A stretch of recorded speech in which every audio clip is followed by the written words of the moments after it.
Welcome to Mahendra automation solution. இன்னைக்கான electrical tips என்ன பார்க்க போறோம்னா, நம்ம வீட்டில் யூஸ் பண்ற எலக்ட்ரிக்கல் ஐட்டம்ஸ் வந்து எவ்வளவு நேரம் யூஸ் பண்ணா எவ்வளவு யூனிட் வந்து கன்சியூம் ஆகும் அப்படிங்கிறத பார்க்க போறோம். எக்ஸாம்பிளுக்கு வந்து நம்ம ஒரு டன் ஏசி யூஸ் பண்ணோம்னா அது வந்து 1500 வாட்ஸ். அதை நீங்க வந்து 40 மினிட்ஸ் கண்டினியூஸ் யூஸ் பண்ணீங்கன்னா 1 யூனிட் வந்து கன்சியூம் ஆகும். சரிங்களா? அதே மாதிரி 1.5 டன் நீங்க ஏசி யூஸ் பண்ணீங்கன்னா அது வந்து 2000 வாட்ஸ். அதை நீங்க வந்து 24 மினிட்ஸ் கண்டினியூஸ் யூஸ் பண்ணீங்கன்னா ஒரு யூனிட் வந்து கன்சியூம் ஆகும். ஃப்ரிட்ஜ் யூஸ் பண்ணீங்கன்னா 165 லிட்டர் ஃப்ரிட்ஜ் யூஸ் பண்ணீங்கன்னா அது 225 வாட்ஸ்.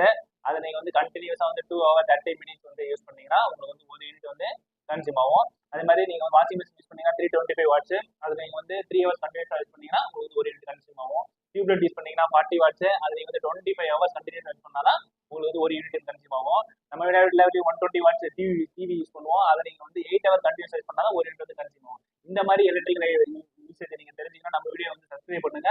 நம்ம வீடியோ ஃபுல் வீடியோ நீங்க தெரிஞ்சீங்கன்னா வீடியோ வந்து யூடியூப்ல அப்லோட் பண்ணிருக்கேன். யூடியூப்ல பார்த்து தெரிஞ்சுங்க. இந்த வீடியோ கண்டிப்பா உங்க ஃப்ரெண்ட்ஸ்களுக்கு ஷேர் பண்ணுங்க. Okay, thank you.